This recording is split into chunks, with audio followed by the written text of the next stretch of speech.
Before we start, I need to give you a sincere invitation. What you are about to hear is not common content, nor something that easily appears in books or churches. They are fragments of an ancient story, silenced and distorted over millennia. If this type of knowledge calls to you, if you feel that there is something missing in the official narrative about God, faith, and spiritual origin, then subscribe to the channel now and leave a like. This helps this knowledge continue to surface and shows that you are ready to see beyond what has always been allowed.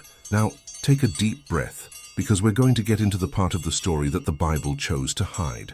In the beginning, when the drums echoed their deep, resonant beats across the vast expanse of the savannas, when the wind whispered ancient secrets among the leaves of the majestic baobab trees, the essence of the divine was woven into the daily lives of African peoples. These were times when the sacred was not hidden between words engraved on parchments, but pulsated in the hearts of the tribes, in the dance of warriors, in the songs of women, and in the wisdom of the elders. The African gods, in their vibrant multiplicity, were more than mere figures of myth. They were the very manifestation of the primordial forces that sustained the fabric of the universe. They were Oryxars and Voduns, Nkisis and Loas, each with their own domain and power, each guardian of a vital aspect of existence. From the water that flowed through rivers carrying stories and blessings, to the fire that consumed and purified, the gods were intrinsically linked to every element of nature. In every village, in every clan, there was a deep understanding that the divine dwelt in all things.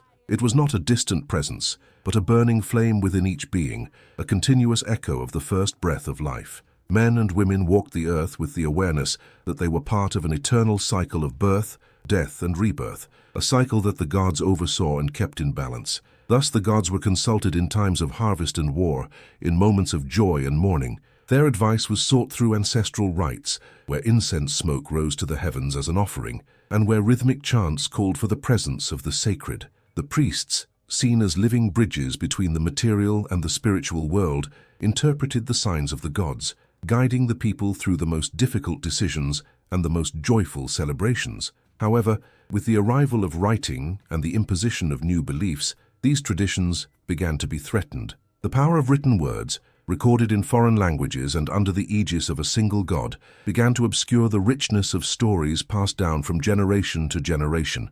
Narratives that once vibrated with the strength of 1,000 voices were silenced, confined to the invisible margins of an untold story. But even as the shadows of writing spread, the gods were not forgotten. In secrets whispered in the wind, in dances performed under the cover of night, the stories and rituals continued to live. The earth, witness to so many cycles, kept in its fertile womb the memory of centuries, and the rivers, eternal travelers, carried with them the prayers of those who refused to let their legacy succumb to oblivion. Thus the silence before writing was not empty, but filled with hidden meanings, with deep connections between man, the divine, and nature. It was a time where the sacred was lived and experienced with every heartbeat, with every breath. And although the written words have stood as monuments of power, the spirit of the African gods continues to resonate, indomitable and eternal, in the rhythms of the world. In the vast ocean of time, when the first rays of the sun kissed the African soil, the earth pulsed with the presence of the gods.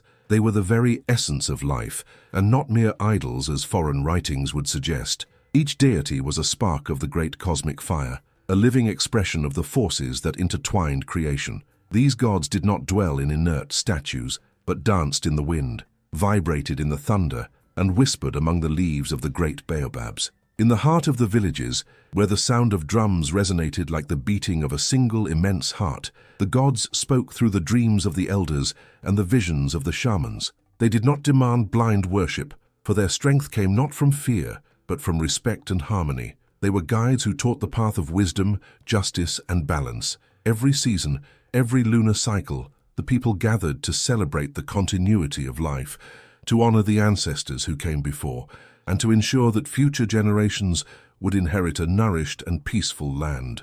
Under the light of the stars, kings were crowned not just as rulers, but as representatives of the divine on earth. It was a sacred right, where power was not a right, but a responsibility. Kings were the arms of the gods, the eyes that watched over the well-being of their people, the hands that ensured that natural laws were respected.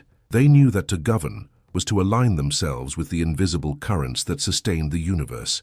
However, When the winds from abroad brought with them parchments and words of a single jealous god, the stories of the African gods began to be rewritten. Sacred texts from other lands called them idols, reducing the complexity of their existence to mere superstitions. What were powers of healing, protection, and wisdom were converted into symbols of sin and idolatry. The rites that maintained the balance of the world were labeled heresies, and what was sacred was transformed into something to be feared and rejected. But the African gods, immortalized in stories that flowed like rivers through the generations, could not be erased. They continued to live in the songs of birds, in the vibrant colors of sunsets, in the indomitable force of storms. The ancestral voices echoed in every heart that resisted oblivion, in every soul that refused to give in to the new imposed order. For the spirit of the gods was eternal, older than any written word, deeper than any abyss. And so, while history tried to hide their presence under the shadow of new gods, they remained vigilant and powerful. For in the heart of Africa, where the land still sings with the memory of ancient times, the gods continue to guide, protect, and inspire those who hear their call. They are the reminder that the sacred cannot be completely silenced, that its voice is the voice of life itself, eternally echoing in the rhythms of the universe. In the twilight between old and new, when shadows danced beneath the cloak of crackling fires and stars stood silent witness, a new narrative began to unfold. It was the arrival of a god who proclaimed himself unique, a god who claimed exclusivity in a world where African deities had always shared the cosmos in harmony. This Hebrew god, appearing with the force of distant thunder, did not come alone.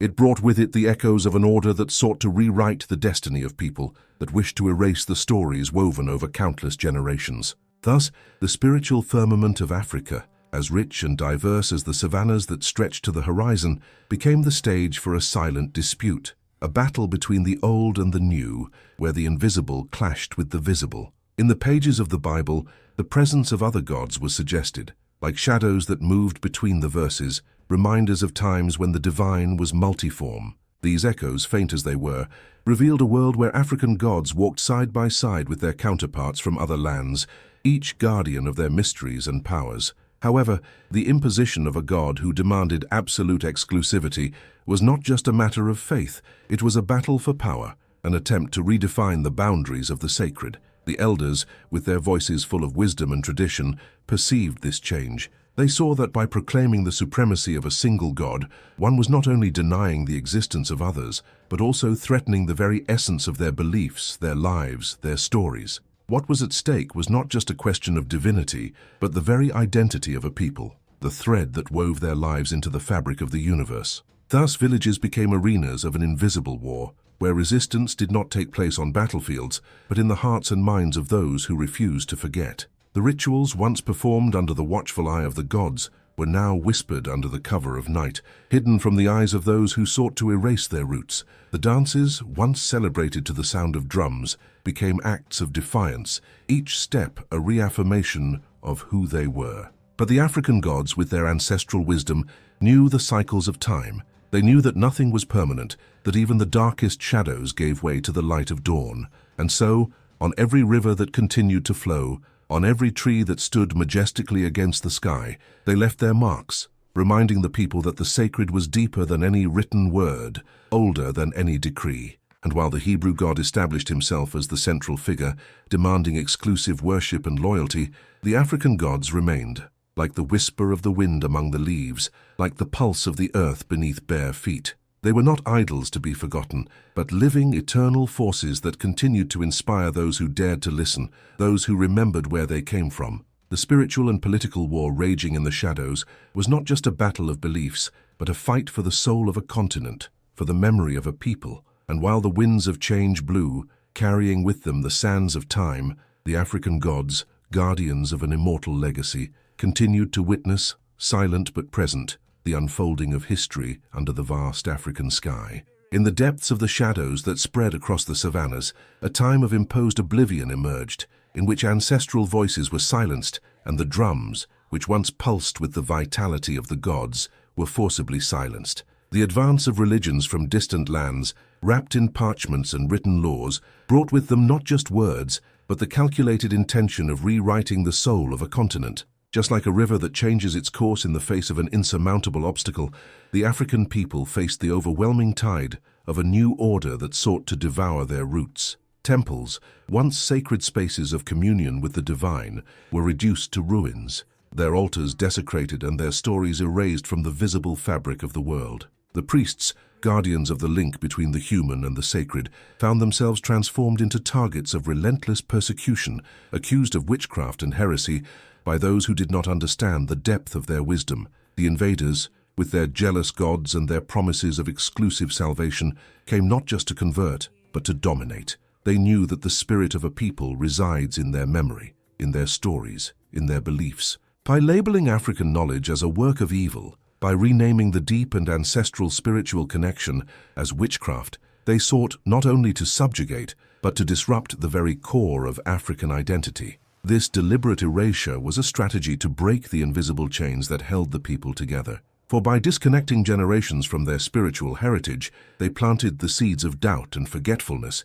weakening the authority of the elders and the traditions that sustained the balance of the villages. It was an attempt to break the symbolic power that African gods conferred on their children, an attempt at not only physical, but also spiritual domination. However, in the heart of the earth, where the sun continues to lovingly kiss the fertile soil, there remained the indelible memory of those who never surrendered. Even in the face of oppression, the essence of African gods could not be completely erased. She lived in the dreams of those who dared to remember, in the whispers of trees that bore witness to ages of wisdom, in the ceaseless flow of rivers that never stopped telling their stories. Spiritual practices, now relegated to the shadows, have found new means of survival. They became secret whispers, passed from mother to son, from grandfather to grandson, like treasures hidden in the folds of time. And so, while the invaders believed they had extinguished the flames of the sacred, in reality, they burned brighter than ever, hidden but not forgotten, waiting for the right moment to be reborn.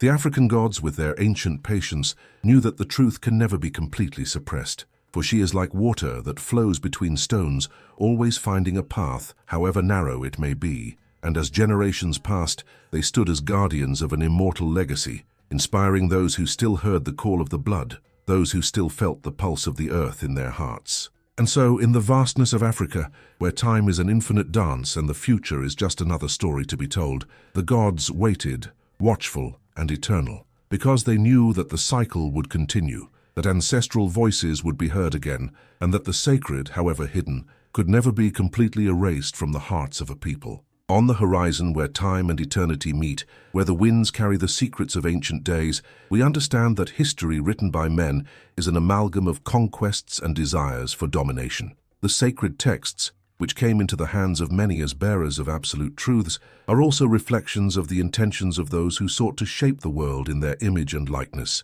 Thus, the Bible, in its current form, is an incomplete tapestry, where threads of African narrative have been deliberately unraveled, hiding the fullness of a universe where multiple gods coexisted in harmony. The councils, those solemn meetings of power and faith, decided what should be preserved and what should be forgotten. In these moments, the echoes of African gods were drowned out, their stories and influences relegated to obscurity. It was an attempt to centralize the sacred in distant lands, erasing the luminous spiritual tapestry that Africa had woven over the millennia. African lineages, with their deep connections to the divine, were rewritten, reduced to mere footnotes in a history that was intended to be universal. You wise men of the earth, knowledgeable of the songs of the wind and the whispers of the rivers, saw their narratives transformed in opposition to what was proclaimed as the only path to salvation. The gods who guarded the savannas, forests, and mountains came to be seen as shadows of the unknown, a past that should be forgotten in favor of an imposed future.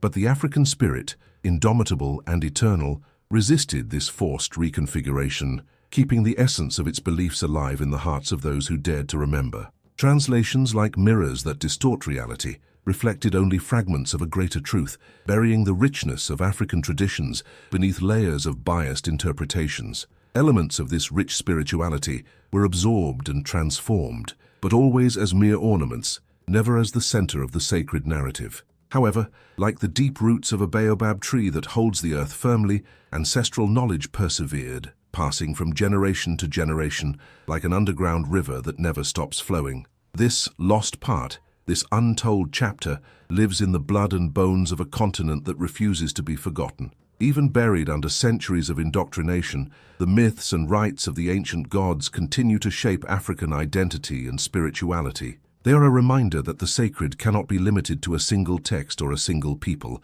for in the cosmic dance of the universe, each culture, each belief, each god has its place in the great circle of life. And so, as the world turns and the stars write history in the heavens, the call of the African gods still resonates. They remind us that true spirituality cannot be contained, that it is a burning flame that burns in the heart of every being that walks the earth. For the sacred is eternal, and like the sun that never fails to rise, the truth of the ancient African gods will never fail to illuminate those who seek its light. In the vastness of time and space, where the past and present intertwine in an eternal dance, the return of hidden knowledge emerges like an inevitable tide, breaking the barriers of imposed oblivion. In the winds that blow over the savannas, in the rivers that continue their undisturbed course, in the murmurs of the trees that have witnessed eons of transformation, the call of the African gods resurfaces, bringing with them the truth long silenced. In the depths of collective memory, where stories sleep like seeds waiting for the right moment to germinate, the ancestral essence begins to awaken. Fragments of this knowledge, which were never completely erased, find new voices and forms. They survive in the chants that echo in initiation ceremonies, in the sacred symbols that adorn the walls of villages, in the myths that explain the world and give meaning to the inexplicable. Even in the pages of the book that tried to contain them, remnants of these ancient gods persist, like shadows that elude complete capture. Rescuing this truth is more than an act of remembrance,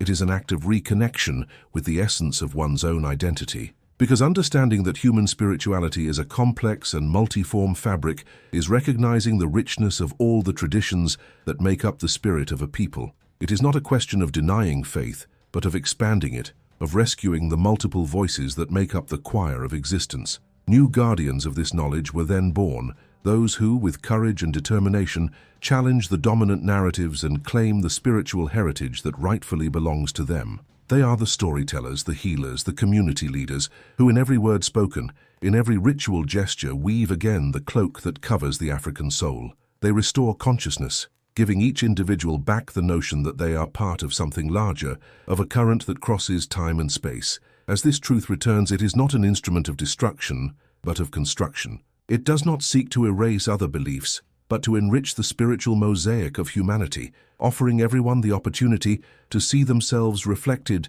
in the stories of the cosmos. For, in its diversity, human spirituality reveals the vastness of the sacred, showing that there is not a single path to divinity, but many, each with its own beauty and purpose. The return of the African gods, in their majesty and power, is not just a return to the past, but a step towards the future. A future where the lessons of the ancients intertwine with the hopes of those living today, creating a world where unity and diversity coexist in harmony. And so, as the stars continue to write history in the heavens, the gods, with their eternal presence, remind us that the sacred is an endless dance, a celebration of life in all its forms. Thus, Africa, cradle of humanity and guardian of its deepest spirituality, re-emerges like a phoenix, renewed and strengthened. And those who hear the call of their ancestors, who feel the pulse of the earth beneath their feet, know that they are destined to carry forward the flame of knowledge, lighting the path for future generations.